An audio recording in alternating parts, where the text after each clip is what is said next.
What's up, everybody? It's CMP with Craftmaster Productions and Studio1Tutorials.com. Don't forget to stop by Studio One Tutorials, pick up your premium membership. It is 50 cents a day. And don't forget to stop by CMPKits.com. That's where we sell the kits, the MIDI packs, the sample packs, the drums that slap. Stop by CMPKits.com. Get yourself MIDI drums, Volume 1.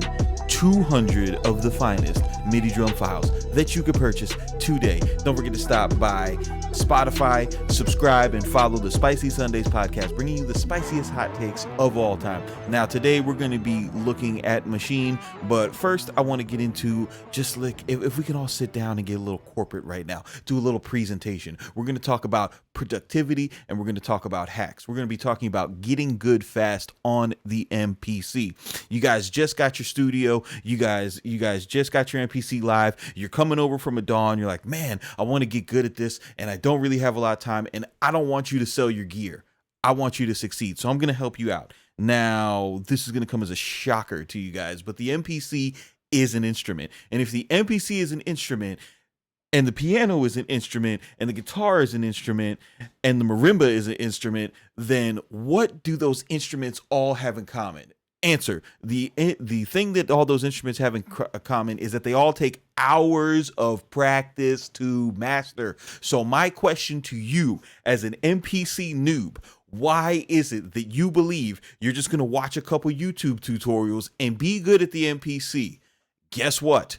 You're not. And this is a problem and a mentality that not only permeates the NPC community, but the hip hop community as all. We tend to believe that, you know, if we get a professional DAW, then all of a sudden we should make professional beats, even though we don't put in professional commitments in order to get good, right? Today that stops. I'm going to help you guys out with that, right? So the question is, how many hours a day do you practice? And that's what you got to think about, because you can't view your entire time using a piece of gear as producing professional music, because that's not what you're doing. What you're doing is practice. We're talking about practice, not a game. We're talking about practice. Now, the problem that I see with a lot of folks who are in the MPC community, and they look at like the newer guys on Twitter and they're talking about like, I made 15 beats a day, I made 20 beats a day, blah, blah, blah. Your instant reaction, because you don't understand and you see these guys being successful, so the fear kicks in and the animosity kicks in and you're like, yeah, but how many of those are keepers? How many of those are slappers? How many of those are actually going to be used for? And that is the wrong response, right? When Kanye gave us the epic line, 5 beats a day for 3 summers, I deserve to do these numbers. That's a different world, like Cree Summers. Okay, what he was telling you was, you know, I always see in forums, like, people would ask, like, do you really think Kanye made 5 beats a day? There's no way he did that, because I can't do that. I can't figure it out. And were they all keepers? Like, you guys are worried about the wrong shit. What Kanye was doing, and what people who make all those beats are doing, what they're doing is they're practicing. They're putting in the hours of practice. So you need to be able to make 5 beats a day on an MPC. Does that mean that, like, the question, well, are they all going to be good? Not important, champ. Are they all going to be keepers? Not important, champ. Are they all going to be sequenced? Not important, champ. Am I going to put a bass? None of that shit is important. What's important is that you are able to build up the muscle memory for browsing, that you're able to remember where the menus are, so that when you are truly inspired, or God forbid you do something strange, like you take your standalone MPC out into a studio where you meet other humans and it's time to actually get busy, you don't look like a nut as the only person using the MPC, and you don't know how to get around it. Okay, that's not what we want to do. So how do you practice on the MPC? Very simple. What you need to do is you need to make multiple beats in a day. I'm thinking 3 to 5. And you're probably saying, I don't have that much time. You can get this done. You can get this done in an hour of practice every day. And what you have to do is you have to stop having this romantical, fantastical BS view of music production. Okay? It's not when inspiration strikes you and your nipples poke at full attention and the spirit is flowing through you from the root chakra to the spirit chakra, and you have the kundalini experience and you make your drums go boom boom pap boom to boom pap, because we've all heard that pattern. It's not original, right? So we're not focusing on the originality. What we're focusing on in this exercise is being comfortable with our tools, right? When a guitar player practices, what he's practicing is how to get his fingers to slide from one position to another so that he can create chords. He's building muscle memory. That's what this is, right? So what you want to do is you want to take a sample. I've got all these samples right here. I'm not going to listen to these samples. I'm not going to dig for samples. I'm not going to do any of that. All I want to do is I want to go into the sample edit mode, right? And I want to go and I want to hit chops, and I want to go to manual, and I just want to count this beat out and make some chops, right? So let's see what we can get.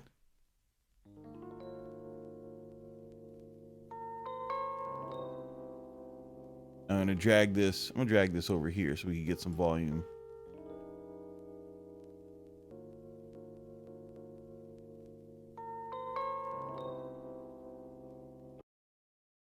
And the most important part of this process, right?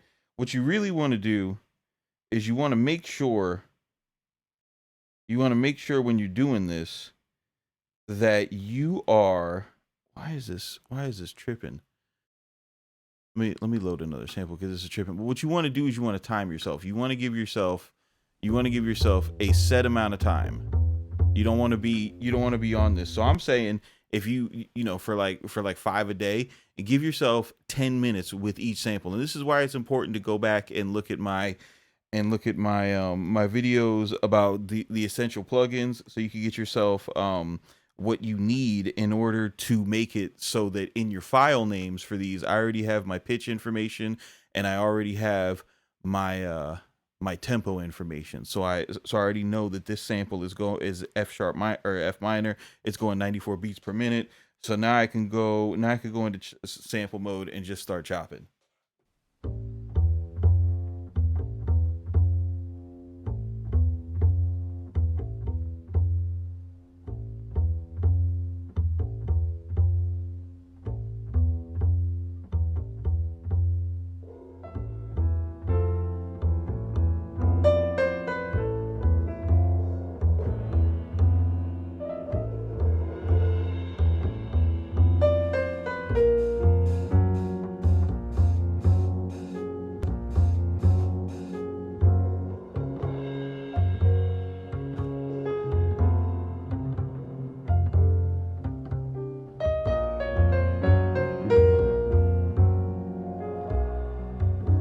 All right, so all I'm gonna do now that I got those chopped, I'm not even like worried about what type of beat this is gonna be.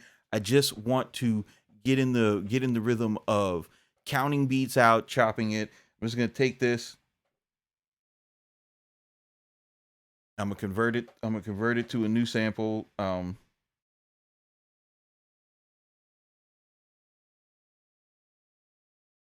I got the brand new program. I'm here now. I got my chops.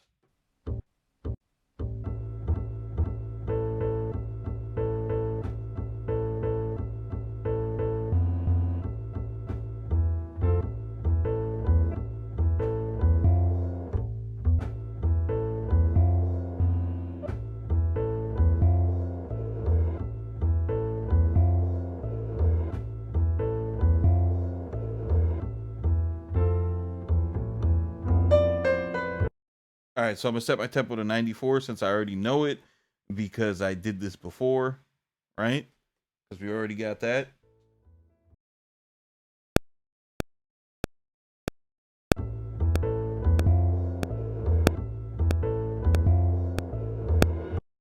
Boom, there I got 2 bars.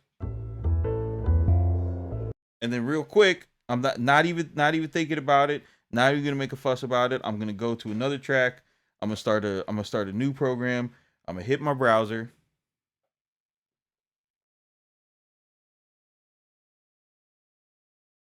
And what you should do is you should have your favorite kit on deck. Real simple.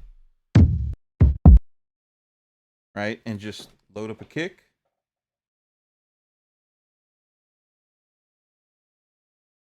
Load up a snare, and don't have a template for this. Like get used to, you want to get used to going to the menus and the buttons that are associated with that type of thing, right? So we're just going to do this.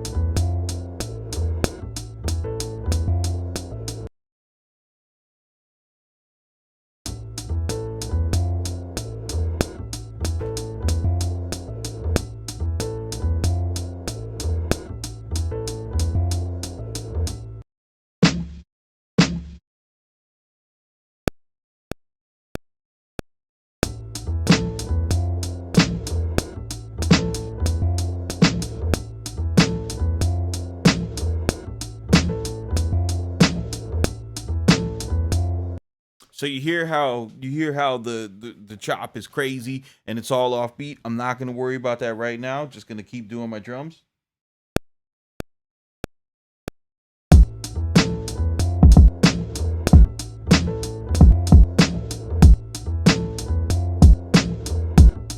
All right, now I'm looking at it. I've spent minimal time on this beat. Now what I'm going to do, instead of like in the beginning obsessing over the chops, now I can go to each individual one and tighten them up.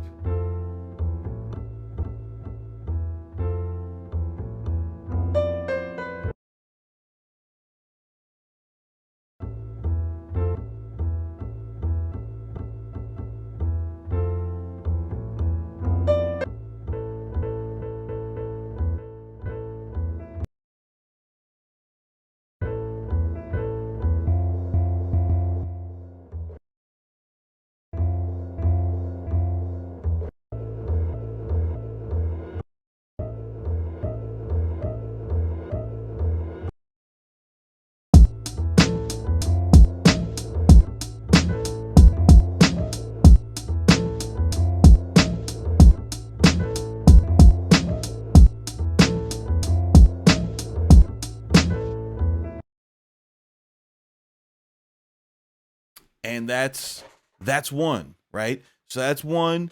It's a trash beat. It's no big deal. But I chopped one beat. I made one pattern.